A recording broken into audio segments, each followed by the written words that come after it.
If you have a cleaning business and you've been in the business for a while, or you're thinking about getting into the business and you don't want to be stuck doing the work, meaning cleaning toilets, taking out the trash, doing all of the labor tasks, this is a video that you're not gonna wanna miss. In this video, we're actually gonna dive into how you can go about doing just that. If this is your first time here, I'm Marcus Crockett. This is Clean Things Solutions, where we take all of the guesswork out of how to start and or grow your commercial cleaning business. But with that said, let's get into it. So I know exactly how hard, and how frustrating it can be to get out of doing a lot of the manual work in your business. But the thing is, I said how hard it can be. It's not impossible. But in order for me to remove myself from doing a lot of the labor tasks, the day-to-day stuff, the stuff that allows me to be able to do the things that I actually got in business for, work on my business, spend time with my friends and my family, make YouTube videos, right? The thing that allowed me to do that was I needed to be crystal clear up front about what I wanted in my business, how I wanted my business to look, and I needed to move intentional and I needed to move with purpose in order for me to be able to reach those goals that I had set for myself. Now, really, one of the toughest battles that I had to come up against wasn't external, it was all internal. It was me having to come to the realization, in order for my business to run without me on a daily basis, that I was gonna have to delegate. But this is where people get it wrong. Running a successful cleaning business, yes, it takes delegation, but it takes smart delegation. You wanna be able to put the right people in the right place that's gonna give you the right results. And you know that you have the right results because you're getting compliments from the customer. You're getting positive reviews from the customer. You're not getting complaints or losing accounts. But that was really one of the toughest things, because I thought, well, since I started the company, since I built this thing up, that I have to have my hands in it one way or the other, making sure that things are flowing smooth. And that's just not the case. You do not have to be doing the dirty work in order for your business to flow smooth. What smart delegation looks like is you putting yourself in position, bringing in qualified people who want the job that you're giving them, who want to learn, who want to go out and do a good job, but also giving them the tools that they need to be successful. So what that looks like is making sure that they have quality products, making sure that they're trained properly, making sure that they know how to deal with certain situations and circumstances as they come up, and dealing with those things in an effective and in a professional way. A quick example, I just took over an account not too long ago from a dental office, and the reason why that they called us in, it wasn't because the cleaners that they had weren't doing a good job. The cleaners were doing a good job, but for whatever reason, the cleaners couldn't turn on the alarm and the door wouldn't lock. So what did they do? They left the door open all weekend. So when the workers come in the following Monday morning, they're coming into an unsecured building. It's dark, it's completely unsafe. That is a situation that doesn't always necessarily have to fall on the cleaners. That falls on the owner, because we have certain steps and certain processes and procedures that are set up in my business to tackle things just like that. That entire situation could have been completely avoided with a few phone calls, a few notations, and then pass it to the manager, pass it to the supervisor.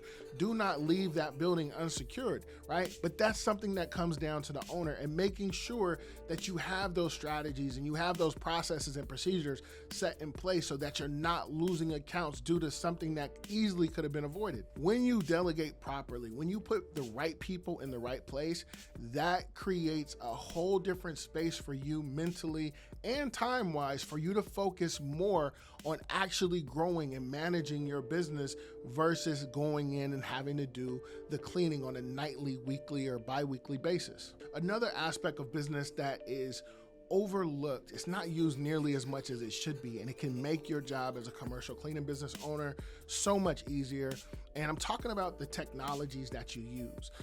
If you're using the right technology in the right way, it can really become your best friend. So let me give you a really quick example of how we use certain technologies within our system, within our business, right? So when we go out and we look for new talent, whether that's a subcontractor, whether that is a W-4 worker, we'll go ahead, we'll submit our links out to where they need to be, and then we'll let people fill out the application as as they choose. Now, once they fill out those applications as they choose, they press submit. I myself will get a notification, my operations manager get a notification, hiring manager get a notification, and then from there it's filtered through technology to show who is going to be a good fit to bring in for an interview. This is something that I set up, years ago, and I haven't had to touch it. And I don't know, I haven't had to touch it really since I set it up. So this is just another way that makes things so much easier. Using technology, using it the right way. And there's so many other things that we use in the business that allows me to be able to save so much time and man hours just by using the right technology in the right way.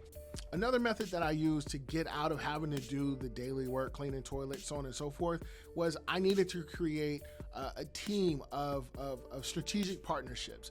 Now, that was me going out and getting subcontractors. I've said this before on this channel, multiple times. I have used subcontractors. I use W4 workers. I use both, right?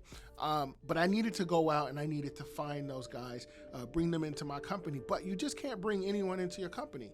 You have to know how to vet these guys. And, this is one of those things where it's like, okay, Marcus, I needed to sit down, figure out how I'm going to do it, how I'm going to make it cost effective, and how I'm going to get the most bang for my buck. And it was as simple as me just doing a couple of different things. I found a place where I was able to go get these people. I was able to vet them. I was able to bring them in and make sure that they can do the job that they said that they can do. And it's worked out for us. What this has done though, this gave me more time. This gave me more flexibility, more freedom to work further in my business, to make my systems that much stronger. Not only did this, allow me to be able to make sure that I'm delivering a top service, but I didn't have to go in and do the work. I needed to make sure the work got done, but that's all built into the system.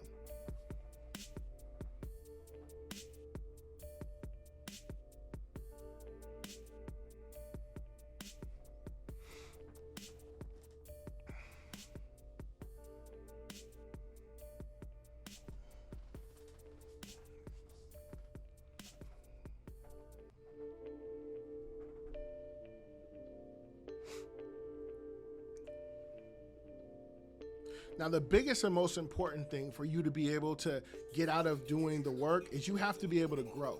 And the best way for you to grow is to make sure that your marketing and your branding and the things that brings eyeballs to you and your business is moving like an efficient machine. Your business success really depends on the way that you market, how you market, the effectiveness of your marketing. I'm going to give a really quick tip. When you're doing your marketing, when you're talking to potential customers or prospects, your marketing should be solution-based. No one is going to come to you if they're not having a problem with their cleaning. They're coming to you because there's a problem with the cleaning, or they need cleaning. The cleaning company isn't doing a good job, or they're leaving the building unlocked, like I talked about earlier. They are coming to you for solutions. So your marketing needs to speak to that problem. Like we're here to solve X, Y, and Z. You want to make sure you're highlighting your management skills. You're emphasizing quality and control. Putting the prospect at ease, letting them know like, hey, if we do business with such and such, we're going to be taken care of. Now, just to piggyback off of the branding and the marketing, let's talk really quick about your relationship with your client. Now, the thing is this. Having a good relationship with your client is probably one of the best things that you can have in this industry. But if you're choosing to bring in subcontractors, I'm going to show you what you absolutely need to focus on in order for that relationship with your client to stay as solid as it can possibly be. Now, the thing is this.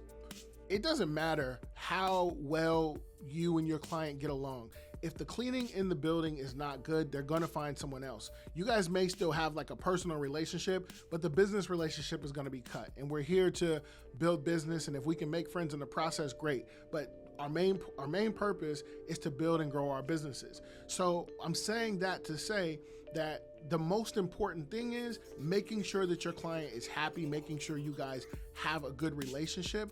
And the glue that holds all of that together is having a quality cleaning service, giving them a quality experience each and every time they come in the morning after your company went in to clean. Your client is going to be so much less likely to even care who's doing the cleaning as long as everything on the checklist is being checked off and that they're walking into a good experience the next morning. They're not gonna care who came in to clean, whether it was a W-4 employee or whether it was a subcontractor. All they know is they like you and they're gonna stay liking you as long as the service that you're providing them is what you said it would be when you guys originally signed the contract. Now here's where that's a win. That's a win for you because that client has other friends in the same industry. So if it's a dental office, they know other dental offices. They're part of the ADA, the American Dental Association. They're gonna be talking, they go to conferences. So the bottom line is, businesses like to do business with people that they know, like, and trust. So for example, if dental office A talks to dental office B and dental office A says, hey, I have a cleaning company that we use. We've been using them. They're reliable, they're flexible, they're professional. They do all of the things that we need to do. Maybe you should give them a try. Dental office B is going to more than likely reach out to that dental office to see if they can get the same experience that they just got from someone that they know, like, and trust, someone that they have someone that they have a relationship with. They're going to want that same experience as dental office A. So this is the reason why having a good relationship, delivering a good service or a good product to your client on a regular basis and maintaining that open line of communication is so important for you to be able to grow and sustain your cleaning business, not lose business, which would end up putting you back in a position to where you're now cleaning toilets again. So you don't want to have that. You want to make sure that you're definitely keeping the solid relationships with your clients. So running a cleaning business without having to clean toilets, it really all boils down to like a growth mindset. Everything that we talked about today was really about growth. It was about growing. You have to invest time in expanding your client base, exploring new services, and entering in untapped markets. So by strategically growing your business, you'll create more opportunities for success without actually having to clean toilets. So guys, that is it for today's video. Like I say, in the game of business, spectators are only gonna watch. Hustlers get into the game so they can win. Guys, I'm always dropping jewels, but the only way to be in position to pick them up is you have to like, comment, and subscribe. Once again, my name is Marcus Crockett. I'll catch you in the next video. Peace.